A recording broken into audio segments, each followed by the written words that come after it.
The throne room reeked of dying embers and old iron. I pressed my hands against my sides, willing them to stop glowing as Alpha King Joshua sagged in his carved throne of blackened oak.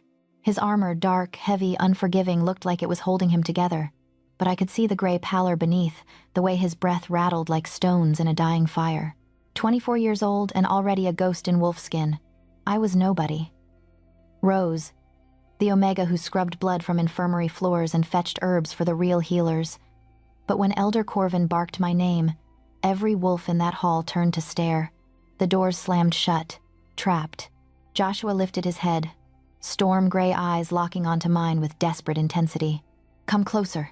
I climbed the stone steps on trembling legs, my secret burning under my ribs, the healing magic I'd buried since childhood, the gift that could kill as easily as cure. His gloved hand reached for mine. I'm dying, he rasped, voice shredding. Marry me and give me an heir. The court exploded in outrage. My heart hammered. He wanted my womb, my Omega fertility, a legacy before death claimed him. He had no idea he'd just proposed to the only healer in the kingdom who could save him. They made me wait. The throne room emptied in a storm of silk and snarling voices, elders spitting protests as guards forced them out. The last of the courtiers vanished behind the heavy oak doors, leaving only the echo of their outrage and the ghost of their scent: smoke, fur, fear. Then it was just me and the Alpha King slumped on his throne like a fallen statue, and 3 guards who looked like they'd rather face a rogue pack than be trapped in here with an Omega and a dying king.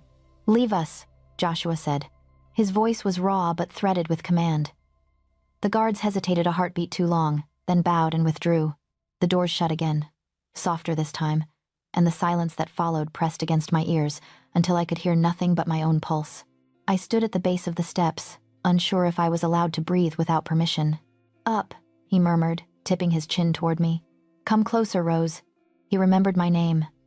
Of all the impossible things that had happened in the last 10 minutes, that might have been the strangest. My feet obeyed before my mind caught up. Stone steps rose between us like the ribs of some dead giant, each one a reminder that I shouldn't be here. Omegas did not climb toward thrones. They knelt below them. They bowed and obeyed and blended into the shadows. I climbed anyway. Up close, the armor looked even heavier. Dark plates strapped over leather, edges nicked and scarred from years of use. He wore war the way other men wore cloaks, but his hand on the armrest trembled. The fine shake of someone forcing their body to obey through sheer will. How long do you think you have? I asked before I could swallow the words. His mouth twitched, surprised that I'd spoken at all. No deference. Interesting. He exhaled, the sound broken. Months. 3 at most, if I keep my power leashed. Less if the council pushes me to use it. The curse takes more when you command them, I said softly. His eyes sharpened. You've been listening to gossip. I had been listening to the way his aura shrank every time he pulled on his alpha strength. The way the invisible rot around his heart pulsed in answer. But I couldn't say that, so I lifted one shoulder in what I hoped passed for a shrug. Gossip travels faster than ravens. He studied my face as if I were a puzzle he hadn't expected to find interesting. They think I'm a fool for choosing you, he said finally. The elders, the nobles, half my own guard. I lowered my gaze. I know what they think of Omegas. So do I. There was no softness in his tone, just a weary honesty, which is why I need one. That made no sense. You said you're dying. You said you want an heir. You could have any highborn female, and trigger a blood feud the moment I stop breathing, he cut in. Every great house would claim their daughter gives them better rights to the throne. They'd eat this kingdom alive in the name of tradition. He shifted, and the movement cost him. Pain flickered across his features before he smoothed them out again. You, he went on, have no powerful bloodline, no alliances, no wolf strong enough to threaten anyone. Each word should have been an insult. Somehow, from his mouth, they sounded like strategy. If I give you my name, my ring, my crown, he said, you inherit nothing that belongs to any house but mine. You threaten no one because you owe no one. That makes you the safest choice for everyone but yourself. Safest wasn't the word my heartbeat would have chosen. And if I say no? My voice came out thinner than I liked. He leaned back, gaze drifting past me to the stained glass windows where the last light of day bled into stone. Then I die, he said simply. And the council tears each other apart for this chair while border packs choose sides. The humans press north, rogues press south. The land burns, thousands die. He let the picture hang between us, ugly and too easy to believe. You asked me for a political reality, he added quietly. That's it. He was right, I had asked, even if the words never left my mouth. I wanted to know why an Omega who scrubbed blood from floors was suddenly supposed to sleep beside a king counting his remaining heartbeats. And what do I get? I surprised us both with that question. One dark brow lifted. You're negotiating with your king?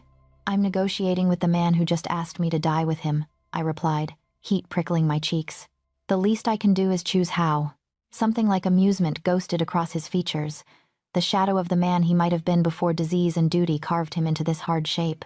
Very well, little Omega. Negotiate.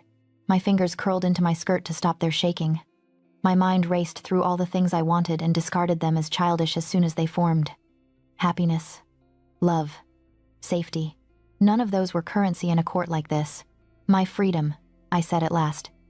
If you die, I don't want to be chained to this throne. No regent, no guardian appointed over me. I choose where I go. His gaze flicked to the doors, as if he could see the elders pacing outside like wolves on chains. They'll want to keep you as a symbol, he warned. The mourning queen, the mother of their heir. Then write it now, I pressed. A decree. Seal it. If you die, I walk away. He considered me for a long, heavy moment. Done, he said finally. What else? My throat tightened. I thought of the cramped rooms in the lower city, of my mother's hands rubbed raw from laundry, of my little brother still too young to shift but old enough to be drafted if war came. Protection for my family, I said. For as long as you live, and as long as our child lives after you. No conscription, no forced bonds, no punishments without your direct word. That will anger more elders than your marriage, he muttered, but he didn't say no. Very well, I will put them under my personal protection. My lungs loosened a little. One more. I want the infirmary, I said. That surprised him. Most prospective queens ask for jewels, estates. A tower. I don't want to rot in a tower, I said bluntly. I want the right to work in the infirmary. Officially. Not as a scullery Omega. As an assistant. Access to herbs, records, healers' texts. No one forbids me from stepping through that door. He watched me closely now, suspicion threading through his exhaustion. Why? He asked. I forced my shoulders to relax. Because if this kingdom is going to bleed for you, someone should know how to stop it, I said. I'd rather be useful than ornamental. For a moment I thought he would call me on the lie. The truth hummed under my skin that the infirmary held the only tools and knowledge that might help me understand the curse gnawing at him. Every herbal, every old scroll, every whispered superstition was a thread I could tug. Finally, he nodded. You may have the infirmary, he said. So long as you remember you are queen first. Queen. The word dropped into my stomach like a stone. We sat in silence for a few heartbeats, the crackle of torches and the distant clang of the changing guard the only sounds. Up close, I could see the fine lines of pain etched around his mouth, the faint sheen of sweat along his hairline. The curse clung to him like a second shadow, coiling tighter with each breath. You're not afraid of me, he said suddenly. I blinked. I'm terrified of you. Not the way they are. His gaze was distant now, as if seeing ghost crowds instead of empty stone. They fear my power, my temper, my crown. His eyes returned to my face. You look at me like a man already halfway in the grave. Maybe that's because you're sitting on your own, I said quietly. Something sharp and almost like hurt flashed across his expression and vanished. This isn't a love story, Rose, he said, voice low. I'm not promising you happiness. I'm offering you a bargain. Your life for my heir, your name for my crown, your body beside a man who may not live long enough to see his child walk. I swallowed. I know. Then I'll ask you once more. He straightened, drawing himself up despite the strain, until he looked every inch the king the world feared. Will you marry me and give me an heir? The sensible answer was no. No to the curse, to the court, to the noose of a crown I had never wanted. No to waking each day wondering if the man beside me would still be breathing by nightfall. But I could see the realm burning in the space where his heart should have been. I could see my family dragged into a war they'd never chosen. I could see my magic rotting inside me, unused, while the one life I might save slipped away. My palms were slick. My voice, when it came, was steady. Yes, I said. I'll marry you, Your Majesty. Not for love, not yet. For survival. For strategy. For the chance to get close enough to the curse killing him and see if an Omega healer who'd sworn never to use her power again could rewrite the fate of a king. The next morning, the palace woke up screaming. Not in sound, wolves didn't dare raise their voices while their king still breathed, but in motion. Servants rushed through corridors with armfuls of silk and lace, candles flared in forgotten corners, and the scent of starch, ink, and nervous sweat layered over the usual smoke and stone. Everywhere I turned, someone whispered the same words like a curse. The king is marrying an Omega.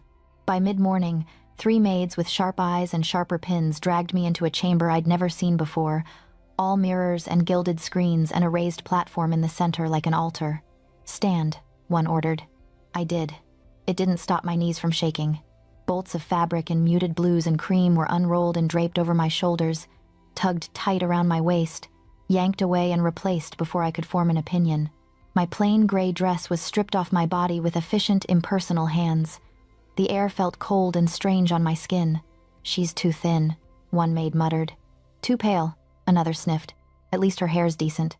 They tugged my braid loose, fingers combing through it with brisk, impersonal tugs, until the strands fell in a pale curtain down my back. She'll wash up well enough, the first maid decided, if the torches stay low.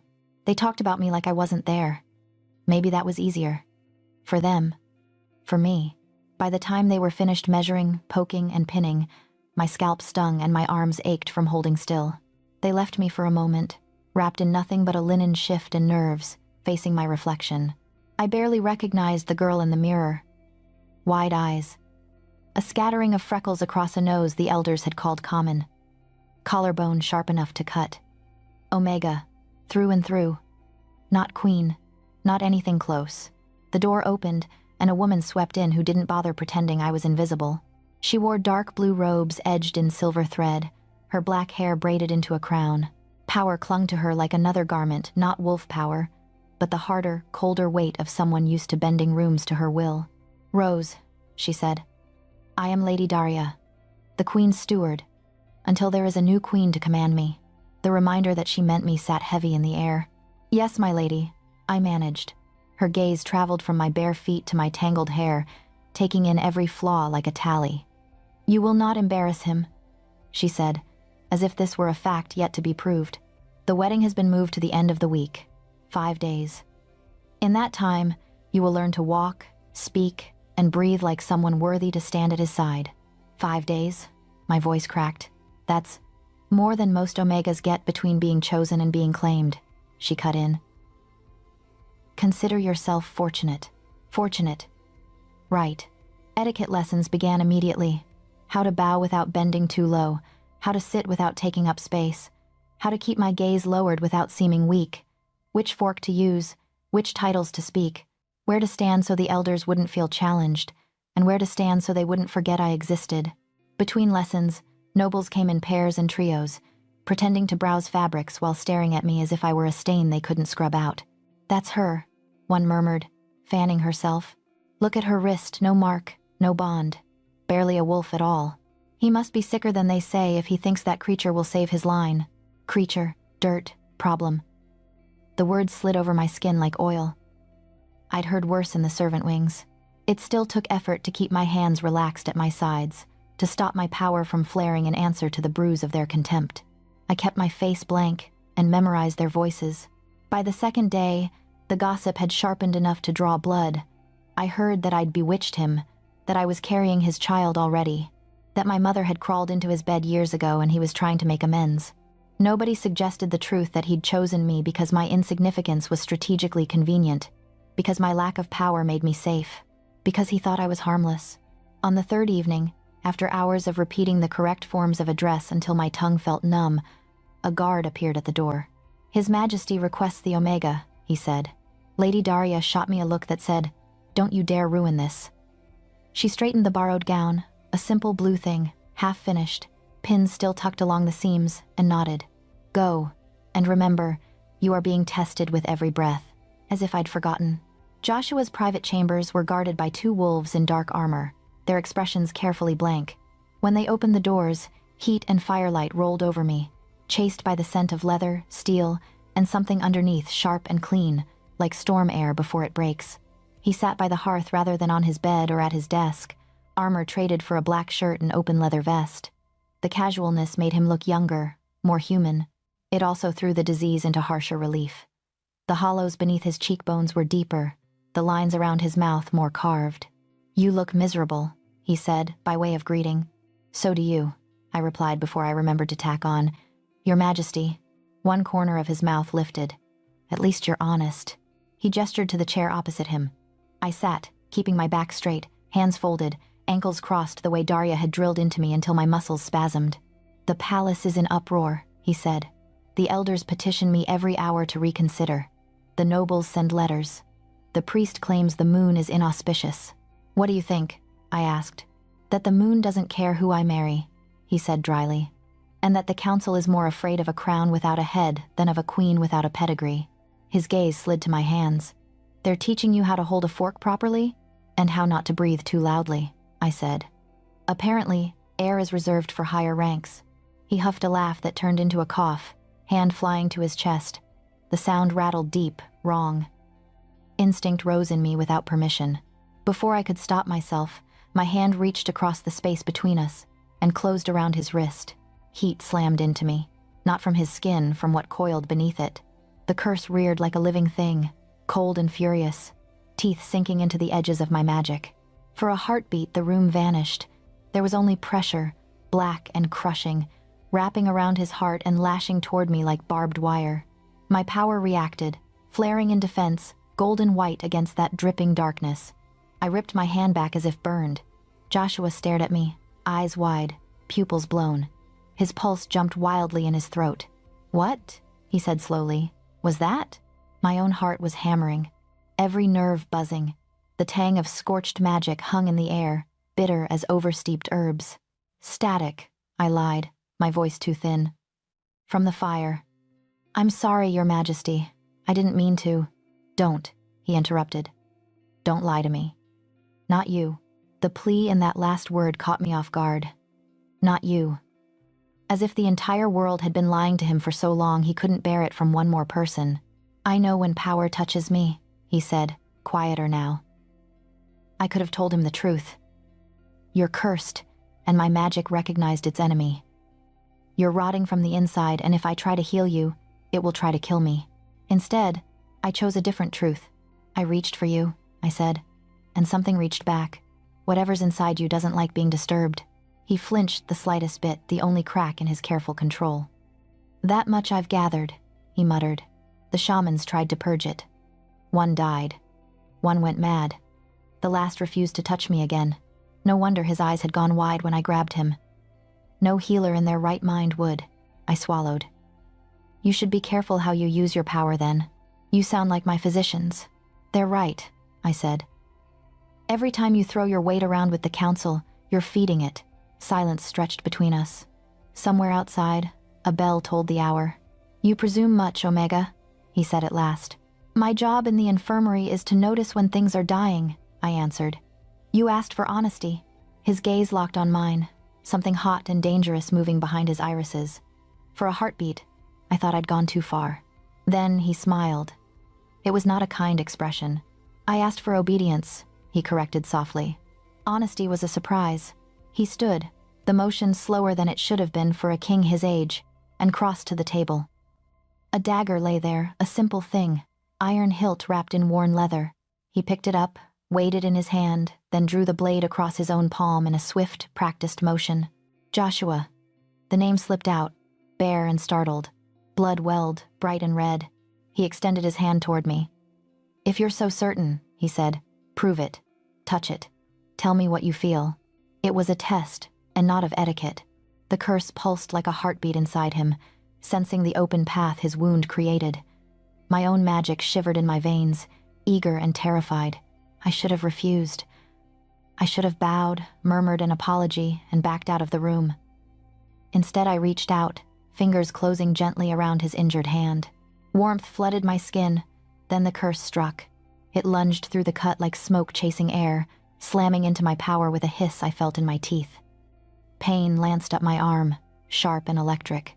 I bit back a cry, forcing my healer magic to flare only a spark, a taste, enough to knit the skin of his palm together. The flesh closed under my touch. The cut vanished. The curse did not retreat. It clawed at me, furious at being denied its meal, leaving scorched tracks along my nerves before snapping back into his body.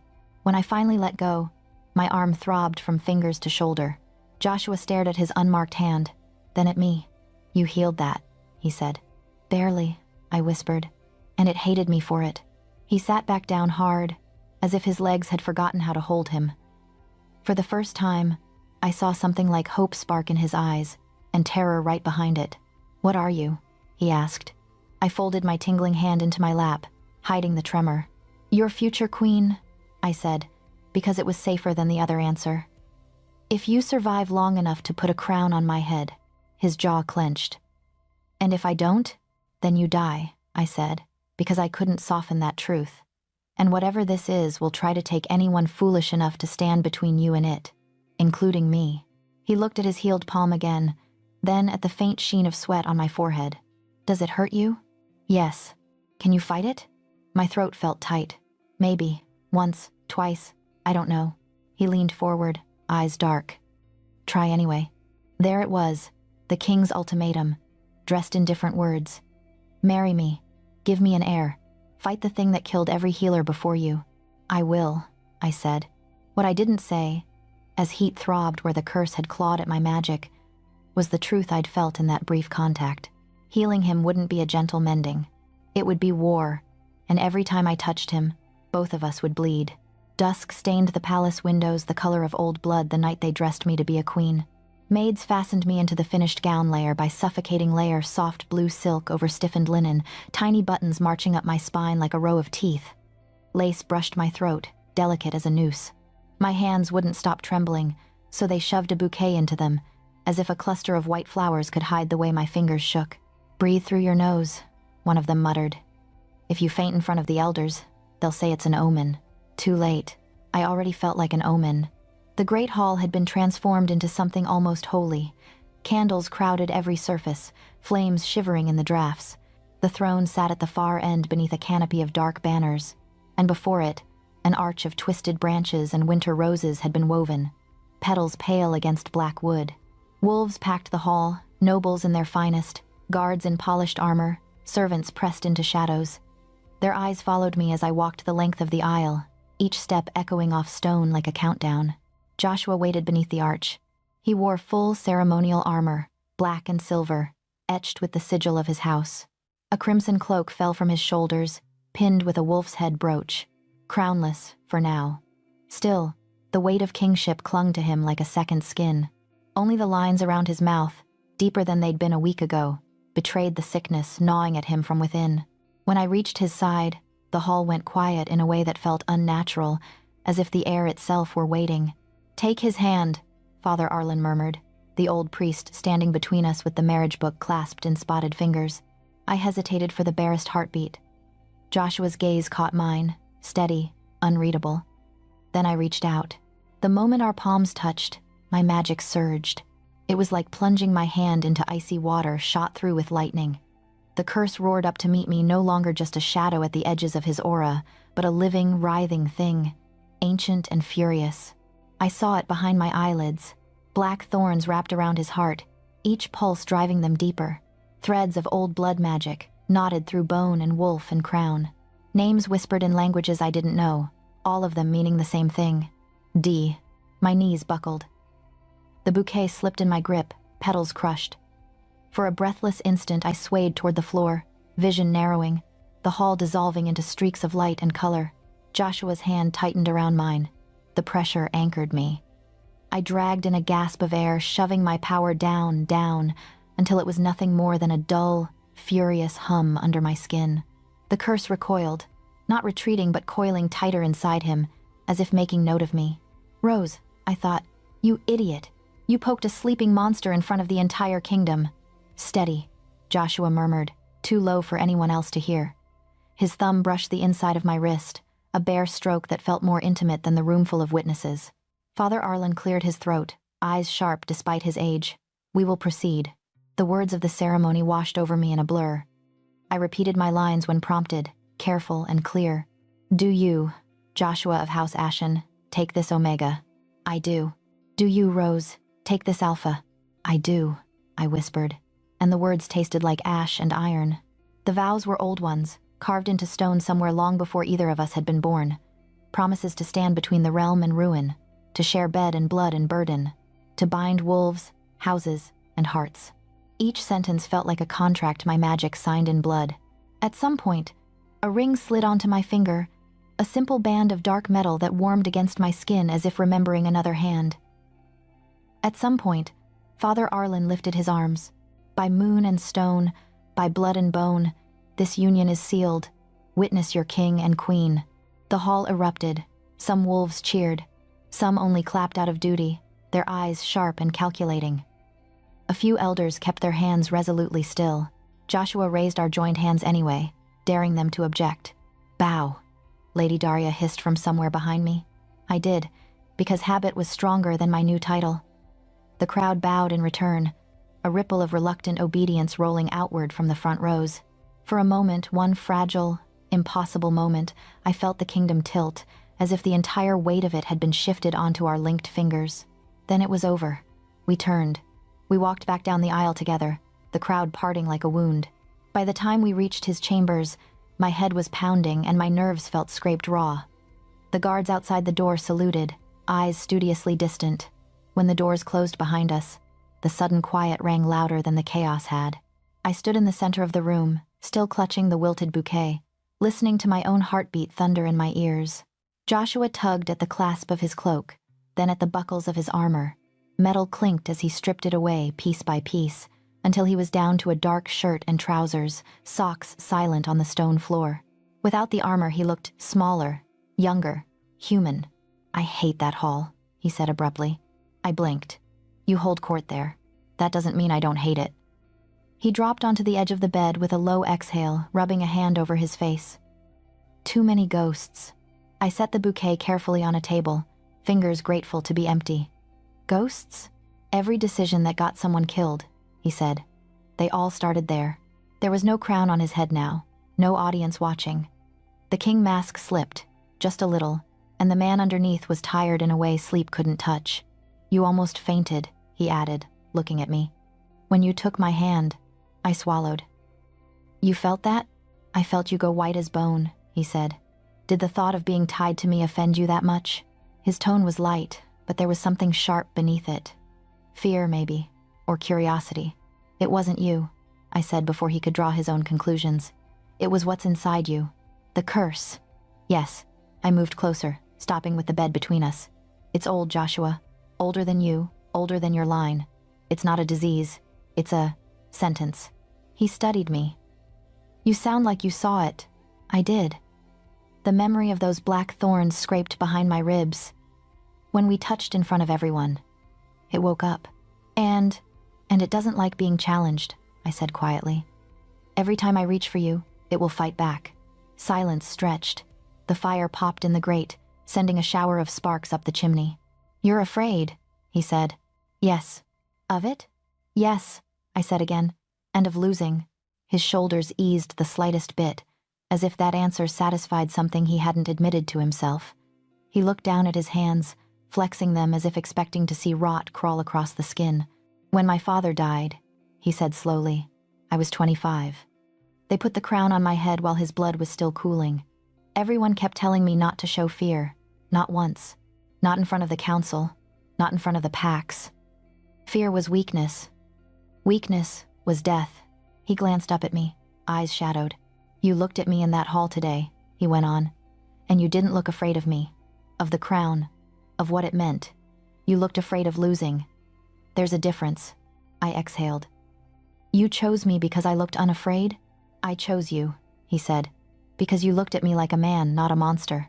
Because you walked toward me even when every instinct told you to run. You don't know my instincts, I muttered. Don't I? His mouth curved. I've watched you in the corridors for months, Rose. You think no one sees you. That's your first mistake. Heat crept up my neck.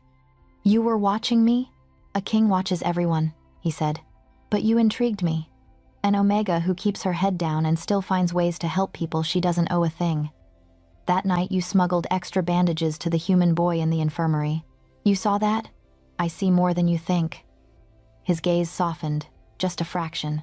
And when the physicians told me no healer would touch this curse again, I realized I needed someone who'd walk into fire for others without expecting to survive it. That's a very poetic way of calling me expendable, I said. He flinched, just a little. That's not what I meant. What did you mean then? He was quiet long enough that doubt started to gnaw at me. Then he reached out, not with alpha command but with something gentler, offering rather than demanding. Come here, he said. I hesitated. The bed was suddenly an ocean, the space between us filled with every unsaid thing. But I walked around it, stopping when my knees brushed the mattress. He lifted a hand, slow enough that I could pull away if I wanted. I didn't.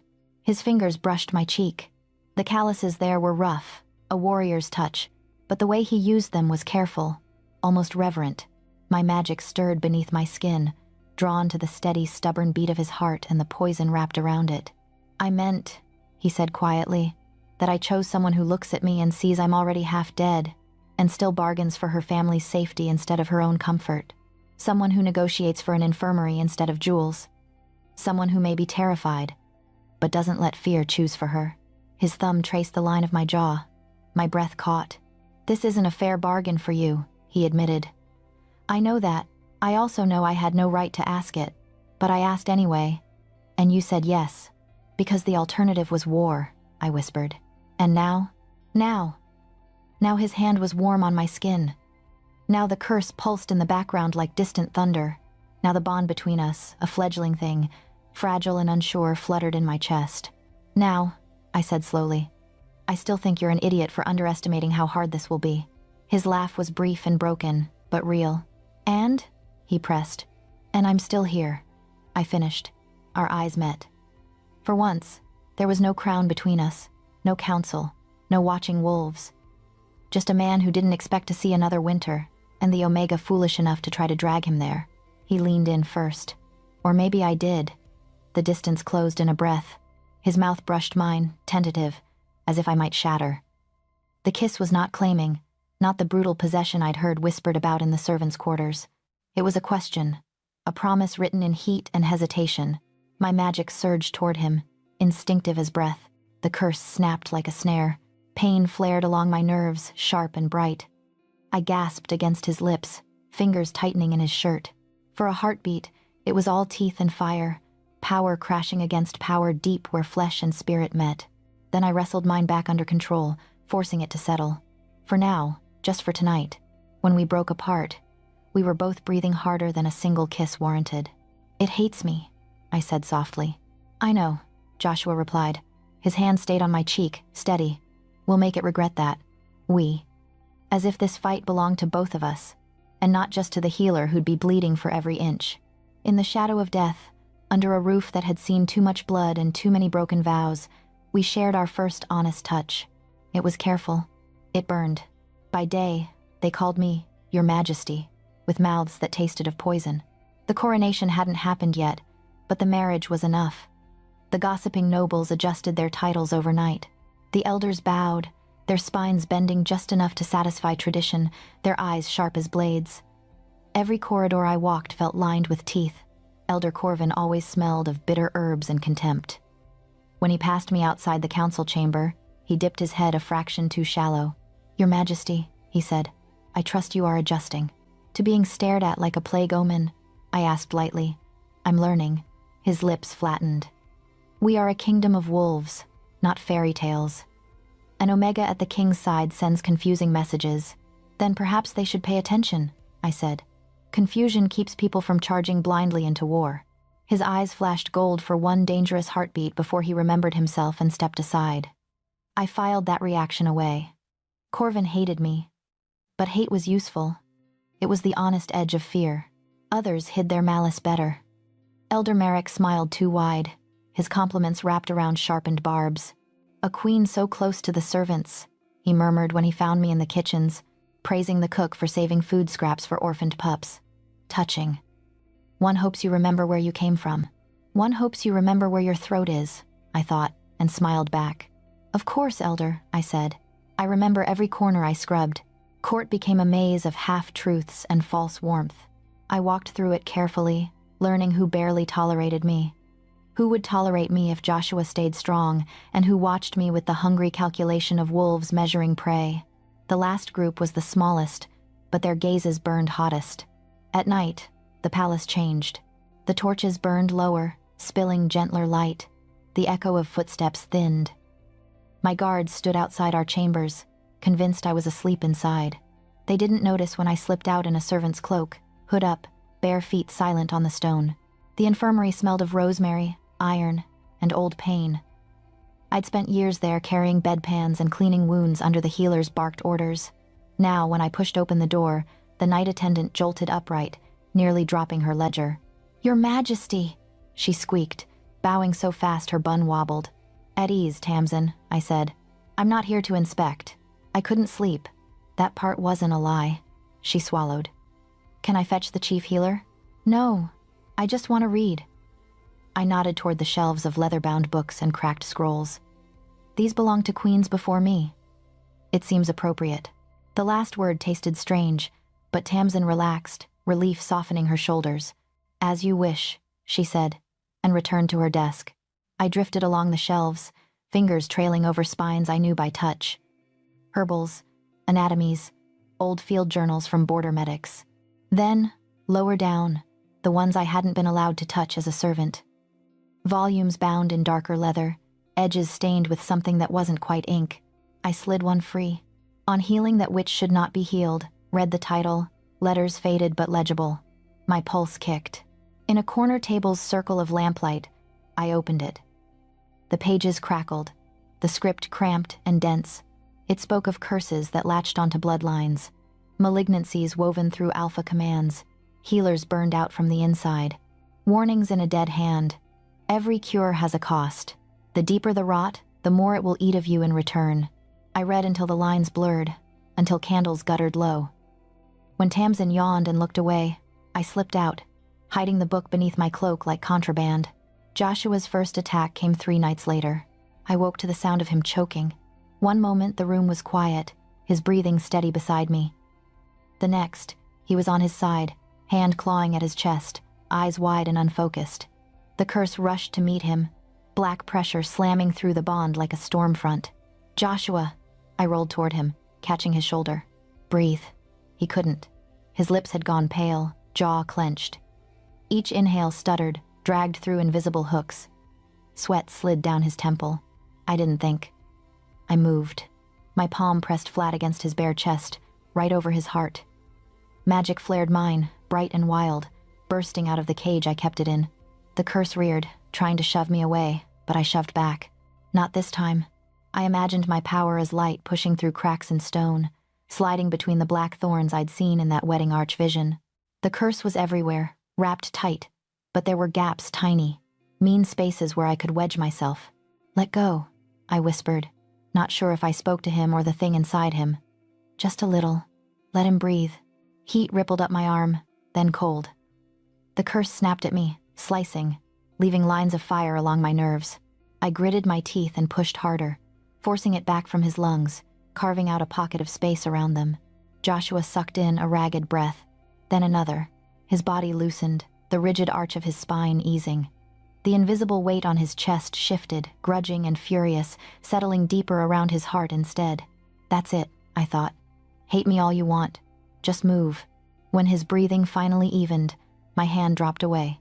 The world swam sideways. I caught myself against the mattress, stomach lurching. Sweat drenched my nightgown, my muscles shaking like I'd run for miles. Joshua blinked slowly, eyes dragging into focus. "What did you do?" "Moved it," I managed.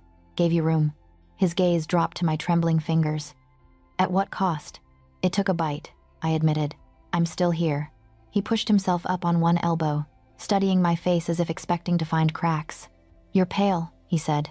"You're alive," I countered. "Call it an even trade." He reached out, fingertips brushing a damp strand of hair from my cheek. The touch was gentle, more careful than my shaking deserved. "Thank you," he said. No title, no armor, just 2 words that weighed more than any vow. I pretended not to feel the flutter deep in my chest, the part of me that wanted to bask in that gratitude even as my magic ached like a bruised muscle. The next day, he was stronger. He ate more at breakfast, argued louder with the council, stayed upright longer before fatigue dragged at his shoulders. The elders muttered about a good night's rest. I knew better. So did he. He watched me differently after that. When I touched his arm in public, his gaze flicked to the contact, then to my face, as if measuring cause and effect. When another attack hit, shorter this time, it only took a brush of my fingers against his throat to push the curse back. Each time, I paid. The exhaustion settled into my bones, a slow, creeping weight. After the third intervention, my hands shook so badly, I had to fold them in my lap at dinner to hide it. My wolf whined inside me, restless, wanting to either flee or fight outright. Instead, I smiled at Elder Merrick and discussed grain tithes. At night, I went back to the infirmary. I read about anchors and bargains, about curses that behaved like jealous lovers, punishing anyone who dared to touch their chosen prey. Some pages warned that repeated interference would only make them stronger, more possessive. The next evening, Joshua's attack came later, but harder. He was in his study this time, hunched over maps, when his pen slipped from his fingers. His breath hitched, body locking as the invisible grip closed around his chest. No guards were near enough to see. It was just us and the shadows. I crossed the room in 3 strides. "Look at me," I said, grabbing his face, forcing his eyes up. They were already going glassy, Wolf close to the surface in panic. My hand pressed to his chest again. Power met power with a crackle almost audible. The curse slammed into me like a fist. Furious, I dared to interfere again. It bit deeper this time, clawing along my ribs, trying to follow the path of my magic back into me. "No," I hissed, teeth bared. "You don't get both of us." I shoved. For a heartbeat, we were locked. Joshua caught between us, our energies a tug-of-war inside him. Then something gave. The curse recoiled just enough. Air rushed back into his lungs. He coughed, choking, but breathing. I sagged against his desk, vision tunneling. Spots danced at the edges, black and bright. Joshua's hand closed around my wrist, anchoring me. "Enough," he rasped. "You're hurting yourself. Better me than you," I muttered. His grip tightened.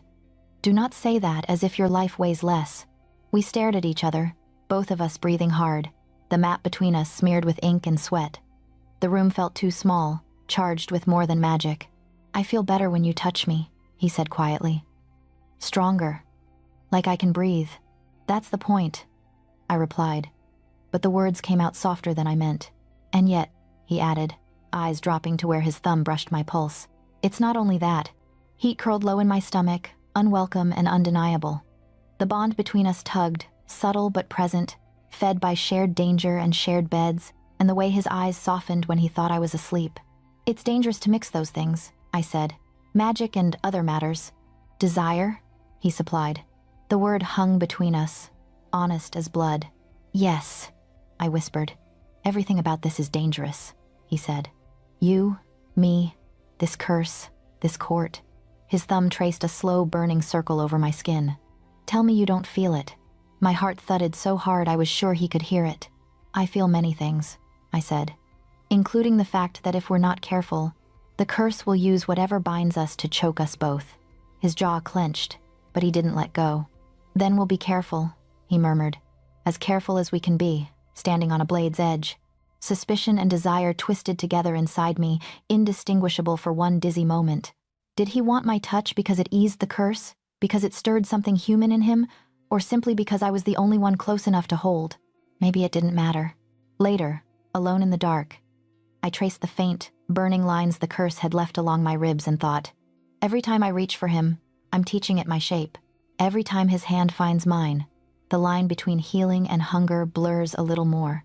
And sooner or later, something in the dark is going to use that against us.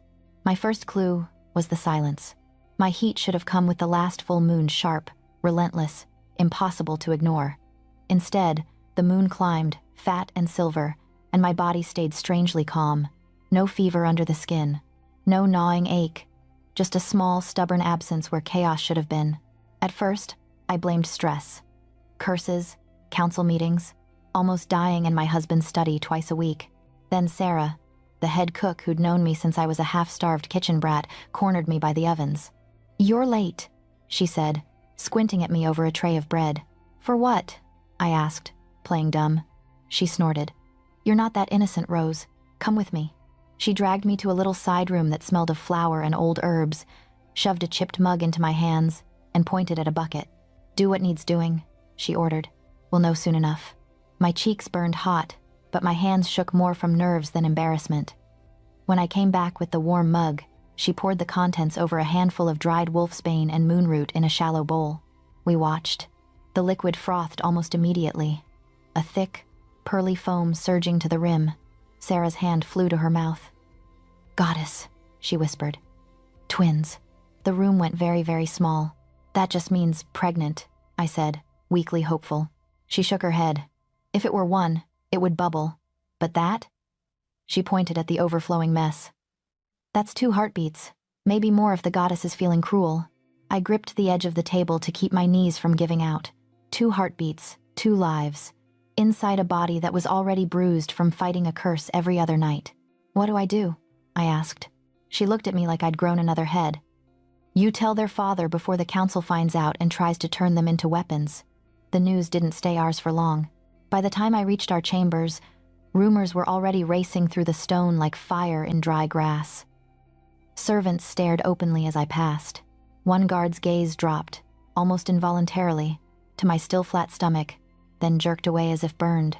Joshua was at his desk when I entered, sleeves rolled up, ink smudged along the side of his hand. He glanced up, frown easing when he saw me, then freezing at whatever he read on my face. "What happened?" he asked. "Who hurt you?" "Not hurt," I said, closing the door behind me. "Changed." He stood slowly, brown hair falling over his brow. "Rose." I crossed the room, every step heavy. Halfway there, the words lodged in my throat, so I took his hand and pressed it low against my abdomen, where nothing showed yet, but everything had shifted.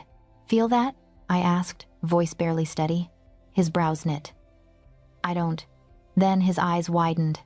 Not because he could feel them physically, but because the bond between us rippled. A strange, new echo fluttering through it like distant wings. "Oh," he breathed. "Oh." "Sarah tested it," I said. "She thinks it's twins." For a heartbeat, there was nothing on his face at all. No king, no curse. Just a man who'd been told he was dying and suddenly had a future pressing small and fragile against his palm. Then emotion crashed over him so fast I almost stepped back. Wonder, fear, a grief so sharp it looked like joy. "Twins," he repeated, voice rough. "The goddess is either laughing or blessing us. I can't tell which." "Maybe both," I said. His hand spread wider, protective, as if he could shield them from the world through skin and bone. A low sound, half growl, half something softer, rumbled in his chest. "They will not touch you," he said. "Any of you. Not the elders, not the rival houses, not even the priests without your consent. I'm more worried about the curse," I admitted, pressing my own hand over his. "If it takes you before they're born." "It won't," he said, with a certainty I didn't feel. "We're going to find whoever did this, and we're going to end it." The palace did not react so tenderly. By supper, the council had convened an emergency session. I sat beside Joshua in the chamber, my chair slightly lower than his, my new ring glinting in the torchlight. Elder Merrick offered congratulations through gritted teeth. "An heir is good news," he said. 2 heirs, doubly so. "For whom?" Corvin asked. 2 pups to fight over a throne when their father falls? Interesting definition of good. "The line is secured," Joshua said, voice flat. "You wanted stability. This is it." Corvin's eyes flicked to my belly, then back to the king. "With respect, Your Majesty, stability would also include a healthy sovereign." "Working on it," Joshua replied. "Next concern?" They were too cautious to voice the darkest thought aloud. If the king died, and I lived, the twins would become the most valuable bargaining chips in the realm. Pieces to move on their board. Leverage. Joshua must have seen those calculations in their faces, because that night, he called for more guards around our chambers and quietly replaced half of them with men whose loyalty was to him rather than to any house. "We're being hunted," he told me as he unbuckled his pauldrons. "The moment they realized you carry the future, someone started planning to remove the present. So we find who tied the curse to you, I said, before they decide to cut their losses. It turned out curses left paper trails.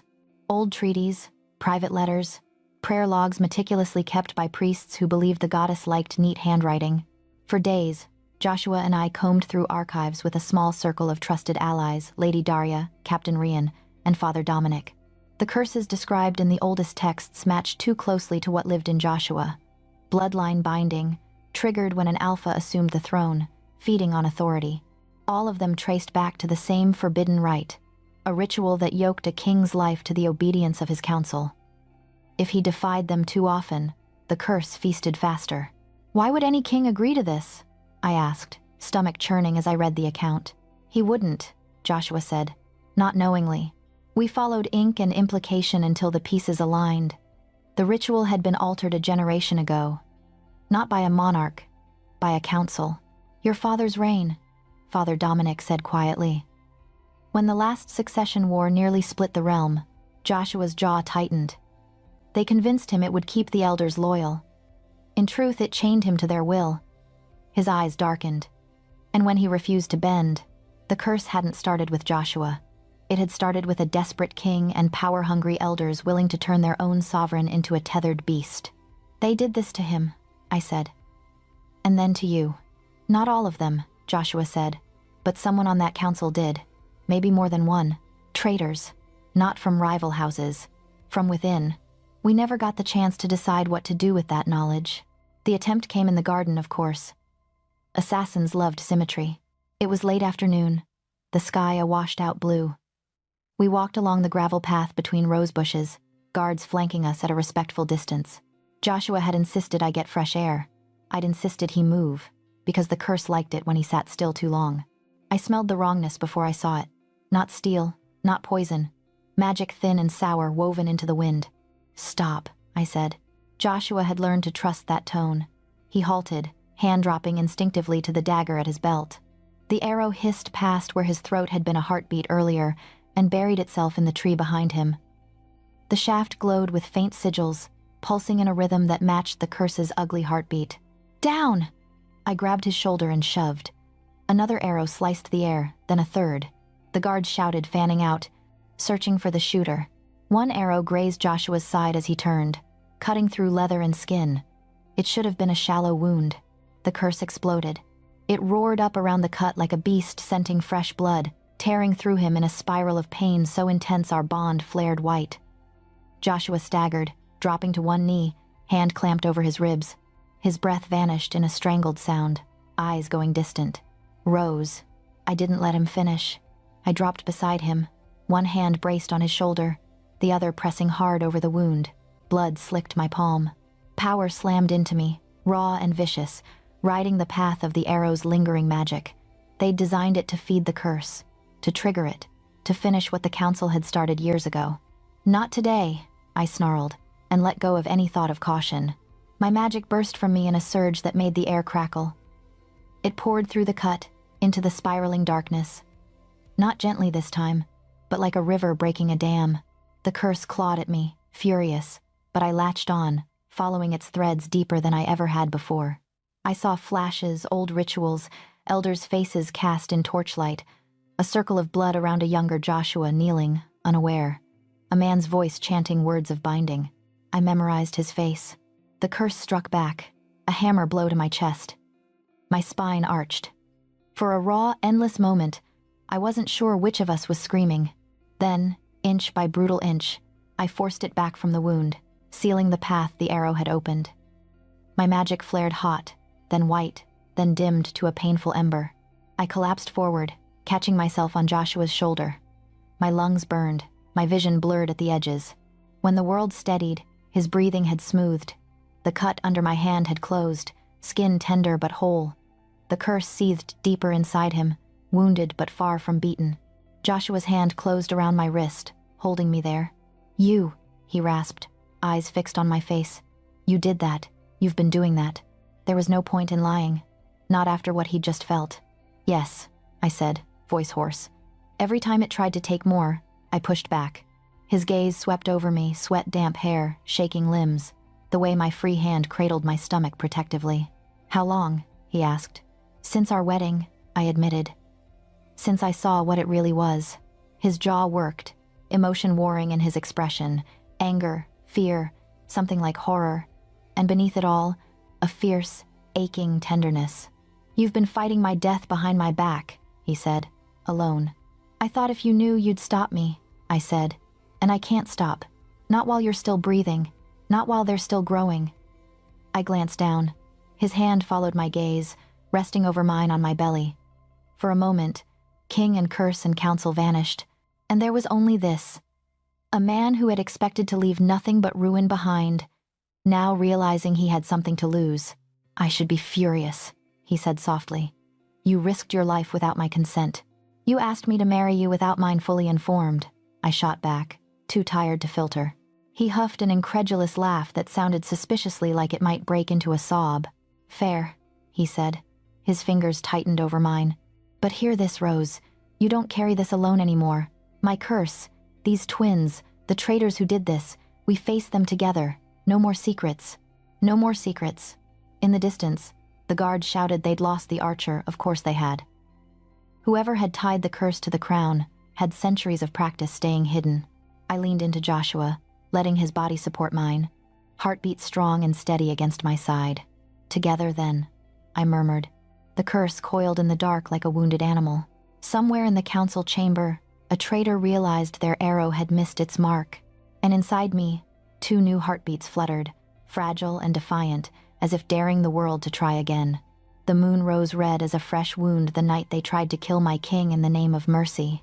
From our balcony, I watched it climb over the palace roofs, swollen and wrong, painting the stone courtyards in rust-colored light. The whole realm felt like it was holding its breath. Wolves howled in the distance, a low, uneasy chorus. Joshua stood beside me, cloak thrown over his shoulders, the cursed heartbeat in his chest thudding too loud through our bond. It had been getting worse, shorter breaths, longer attacks, my magic working harder each time to keep him upright. The elders had noticed. Of course they had. They're calling it a cleansing, he said, gaze fixed on the blood moon. A chance for the goddess to ease my passing. Comforting, I muttered. If one enjoys being sacrificed in front of an audience, his mouth curved but his eyes stayed hard. If we refuse, they'll say, I fear the goddess's judgment. If we go, they'll do everything they can to hurry that judgment along, I finished. His hand brushed mine, a brief, grounding touch. Stay close to me. As if I'd do anything else, I said, even as my wolf whined, fur prickling under my skin in warning. The ritual circle had been prepared in the inner temple garden, a place of old stone and older trees. Torches ringed the clearing, flames fluttering in the strange red light. Wolves crowded the perimeter, nobles, warriors, servants craning to see. The air hummed with expectation and something darker, like the pressure before a storm breaks. At the center of the stone circle waited the elders. Most wore solemn expressions, hands folded as if in prayer. One did not. Elder Corvin stood by the altar with an eagerness he didn't bother to hide. Silver hair braided back, ritual robes pristine, eyes bright with a fervor that made my stomach turn. I recognized his face from the visions the curse had thrown at me after the arrow attack. Younger, lit by torchlight, chanting over a kneeling king. He was there, I whispered, throat tight. When they changed the binding, Joshua's jaw clenched. I know. We stepped into the circle together, our footsteps deliberate on the ancient stones. The crowd fell silent, as if the garden itself had been strangled. Your Majesty. Corvin bowed low, the picture of reverence. Your Grace. His gaze flicked to my rounded belly. Thank you for honoring us with your presence. As if we had a choice, I said under my breath. His smile never reached his eyes. Tonight we ask the goddess to grant our king peace and strength for whatever days remain to him, and to shield the heirs you carry from the burden of his affliction. Nice phrasing, comforting, devious. Joshua squeezed my fingers once. I could feel the tremor beneath his skin, the curse coiling like a snake sensing opportunity. We took our place near the altar, facing the blood moon. The circle closed behind us with the soft rustle of robes. Corvin raised his hands. Let the rite begin. Chanting rose around us, low and rhythmic. Elders passed bowls of smoking herbs, the bitter scent curling into my lungs. Symbols were drawn on the stones in chalk and ash, lines intersecting in patterns my healer's training recognized as focusing sigils. Only, they weren't directing blessing. They were aiming a weapon. My magic stirred uneasily, pressing against the walls I'd kept around it. The curse inside Joshua reacted too. A restless, hungry thrum. "Something's wrong," I murmured. "Only now noticing?" Joshua replied, voice dry, but a thread of strain ran through it. Sweat beaded at his temple despite the cool night air. Corvin began the main invocation, words old and sharp rolling off his tongue. "O goddess of blood and bone, see your servant, weighed by years and battle. Take what is owed, leave what is needed." The sigils around us flared faintly, lines of dull red light crawling along the stone. Power scraped over my skin like sand, seeking, measuring. They weren't asking the goddess to ease his suffering. They were inviting the curse to finish its work. I felt it when the ritual latched on. The weight in Joshua's chest surged, yanking at him like a hooked chain. He gasped, body jerking as if struck. Our joined hands nearly tore apart. I grabbed his wrist with both of mine, fighting to keep him grounded. His wolf slammed against its cage, snarling in panic. The ritual wanted it free, not to save him, but to rip it out, burn it as an offering, and leave his body an empty husk. The elders' voices rose, a woven net of sound tightening. "Stop," I snapped, magic flaring despite my efforts to hold it back. "You're killing him." Corvin's gaze cut to me, and for the first time, he didn't bother to hide his contempt. "We are fulfilling the goddess's will," he said. "Do not interfere, girl." Girl, not queen, not healer, just the omega he'd thought he could manipulate. Joshua crumpled to his knees, dragging me down with him. His face had gone bloodless, veins standing out in his neck as he fought for air. Through the bond, all I felt was pressure and burning, as if the curse were trying to wrench him out of himself. Enough. Every instinct I had screamed to stay small, stay hidden, survive. But I looked at my husband, on his knees in the dirt, under a sky gone red, and realized there was nothing left of that girl to protect. I let my shields fall. Magic roared up inside me, no longer contained to careful threads and cautious pushes. It flooded my veins, my nerves, my lungs. The air around me crackled. The torch's flames surged, then bowed inward, drawn toward us. Corvin's chant faltered. "What are you doing?" he hissed. "Saving my king," I said, and stepped forward, dragging Joshua with me to the center of their circle. Gasps rippled through the crowd. Wolves stumbled back as the pressure in the clearing spiked. The sigils on the stones brightened, lines of power flaring under my feet, trying to trap me in their design. Fine. I'd use their own circle against them. I knelt in front of Joshua and pressed both hands to his chest. The curse hit me like a tidal wave, furious that I'd dared to stand between it and its meal. It drove images into my mind, wolves burning, crowns breaking, my own body lying still on cold stone, the twins silent inside me. I pushed back. Light slammed out of me, blinding and hot. It shot along the ritual lines like water through carved channels, racing around the circle, lighting every sigil until the entire pattern blazed. The elders shouted, some stumbling back, others trying to reinforce the right. Corvin stood his ground, chanting faster, voice rising in desperate fury. Pain tore through me as the curse clawed at my magic, trying to rip it apart. For a moment I wasn't sure where I ended and it began. I saw Joshua as it saw him. Vessel, threat, prize. I saw his father choking on invisible hands in this same circle years ago. I saw Corvin's younger face, lips shaping the same words he spoke now, drunk on borrowed power. There, a thread. I seized it. In the blinding snarl of energy, I followed that line back through Joshua, through the crown, through the old, twisted ritual to the source standing in front of me. Corvin's aura blazed sickly, bound to the curse like a parasite that had learned to live with its host. "This isn't the goddess," I spat, voice echoing in a way that didn't feel entirely mine. "This is you." His eyes widened, pupils blown with terror and rage. "You don't understand." "I understand enough." I twisted. The magic screamed. The curse tried to snap away, but I held it, channeling every ounce of power I'd ever feared using. I dragged it along the thread connecting Joshua to the council, ripping it from his heart strand by strand. It fought, flaying my nerves raw, but for the first time it wasn't just devouring.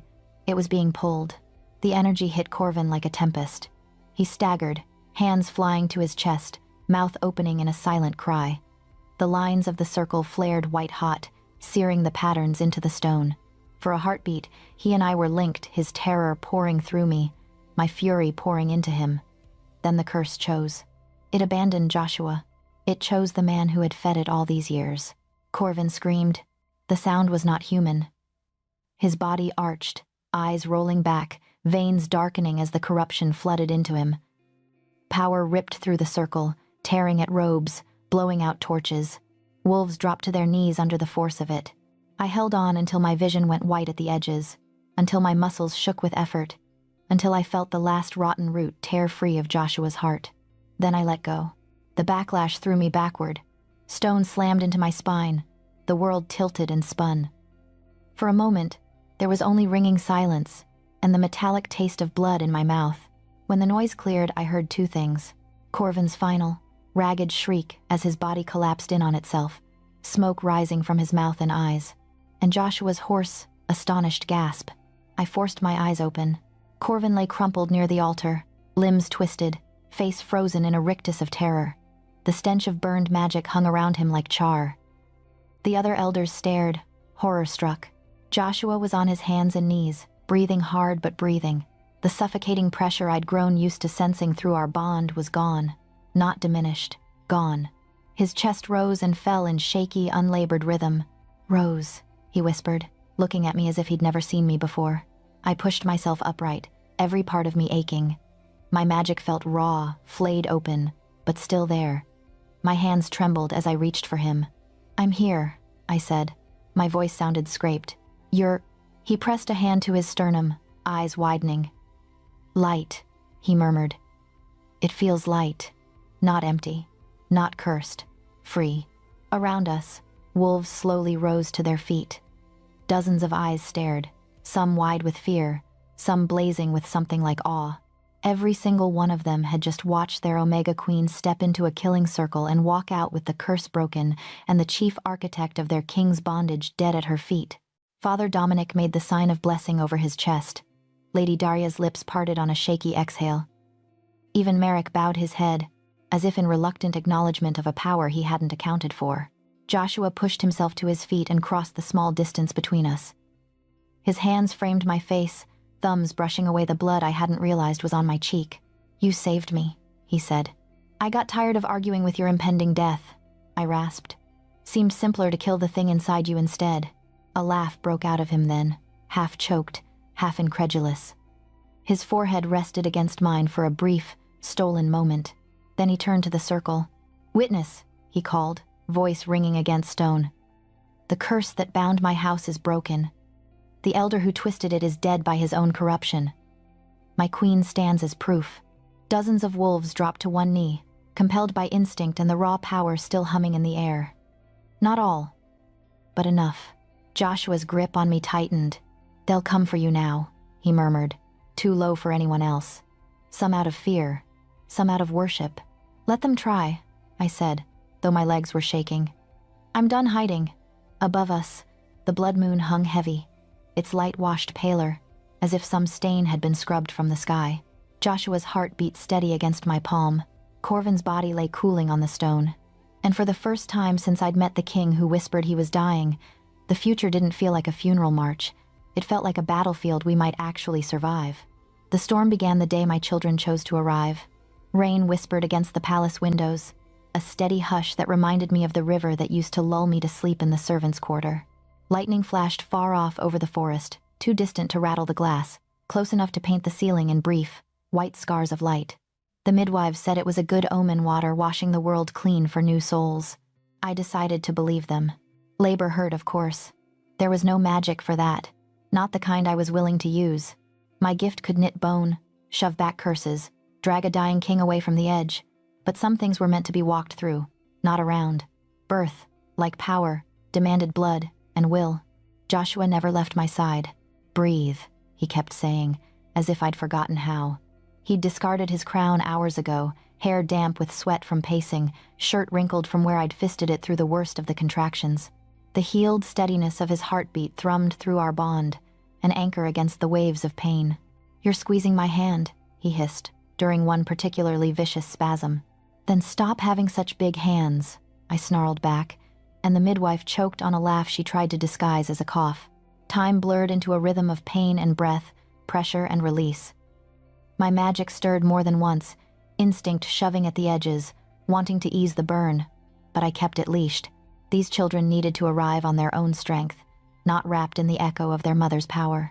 When the first one finally slipped free, the world narrowed to a single, raw sound. He didn't whimper, he howled. The midwife lifted him, slick and furious, a tiny bundle of blood and steam and outrage.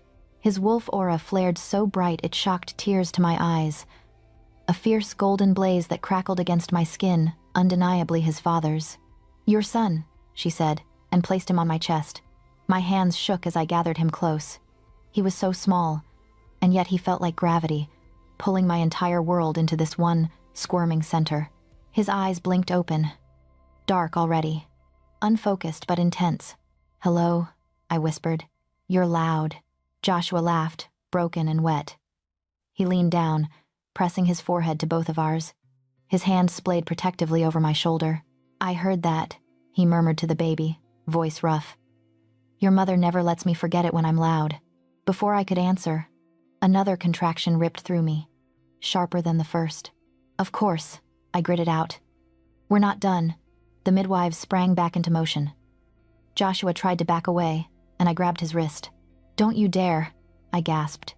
"If I suffered through your curse, you can suffer through this." "I'm not arguing," he said, eyes wide, moving back into place. Our daughter came quieter than her brother. No howl, no angry wail. Just a soft, indignant cry that cut off as soon as they laid her against my other shoulder. Her tiny fingers flexed, brushing my skin, and a wave of warmth rolled through me. Not fire, not light, but the gentle, soothing hum of my own magic echoed back. Her aura wasn't ablaze, it was a glow. A soft, steady radiance that slipped into the cracks of my exhaustion and filled them with something like peace. "Of course," I whispered, tears spilling over at last. One storm, one calm. Joshua made a strangled sound that might have been a sob. He sank to his knees beside the bed, arms trembling as he reached to cradle his son, then daughter, like he couldn't decide which miracle to hold first. "Twins," he said, voice shaking. "We really did it. We really survived long enough," I corrected, leaning my head back against the pillows. "That's the miracle." Outside, thunder rumbled softly, like distant applause. The kingdom did not transform overnight when the curse broke, but it began to heal in its own stubborn way. Weeks later, when I was steady on my feet again and the twins had learned the difference between night and day only in theory, I walked the servant wings with my daughter in a sling against my chest and my son in Joshua's arms. The cracks in the walls were patched now, not just stuffed with rags against the wind. New hearths burned in rooms that had been cold for years. The children playing in the corridors wore boots that actually fit, not hand-me-downs 2 sizes too big.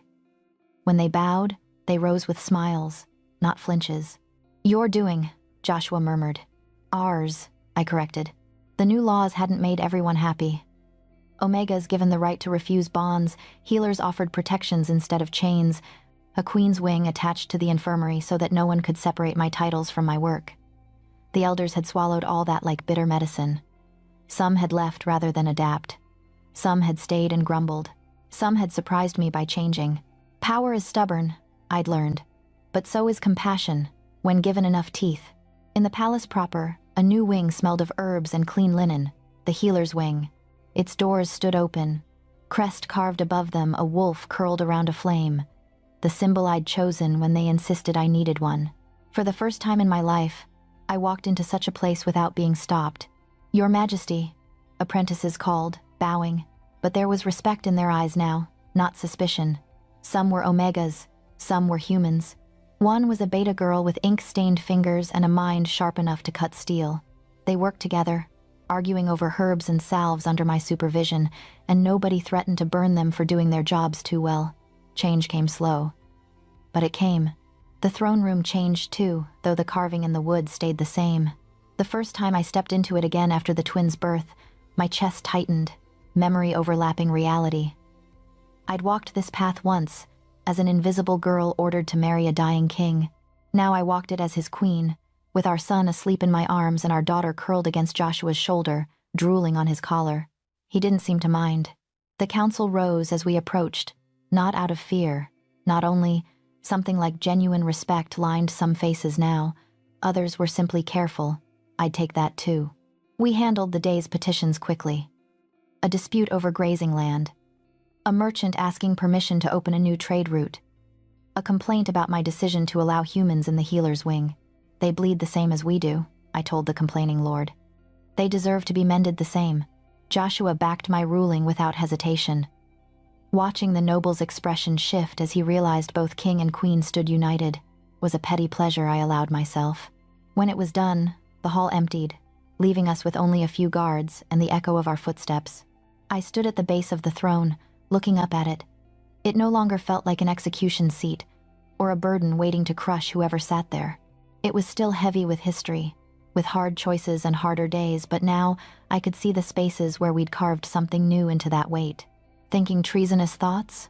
Joshua asked, coming up beside me, our daughter, now fussing in his arms.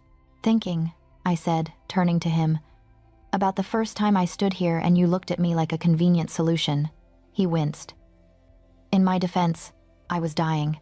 In your condemnation, I said dryly. You were very dramatic about it. He laughed, the sound warm and alive.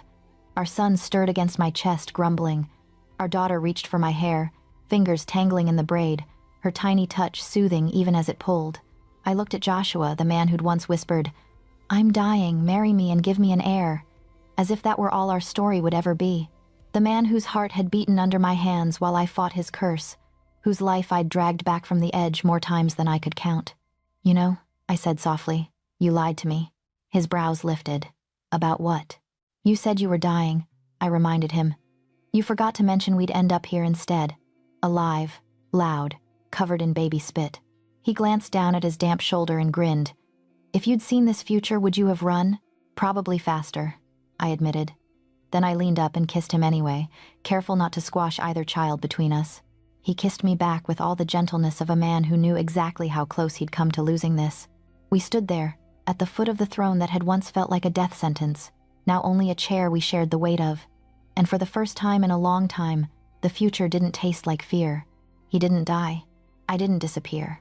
An Omega healer and her once-cursed king had twins who would grow up in a kingdom, still rough around the edges, still capable of cruelty, but finally capable of something else too, change. We bled for this peace. We burned for it. We survived for it. And, against every prophecy, against every sneer and curse and whispered bet in the dark, we earned our ever after. If you've listened this far, tell me, where are you watching from, and which moment in Rose and Joshua's story hit you the hardest?